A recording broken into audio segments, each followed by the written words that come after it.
Na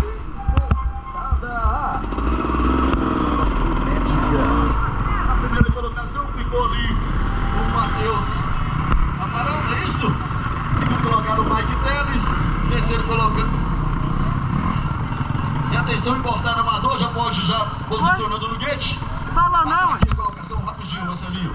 Pessoal, já ir para o pódio. Primeiro colocado ficou com o Matheus Amaral, segundo colocado Mike Teles, terceiro colocado John Alicate, quarto colocado Loxa e o quinto Guilherme, o capixaba de macho.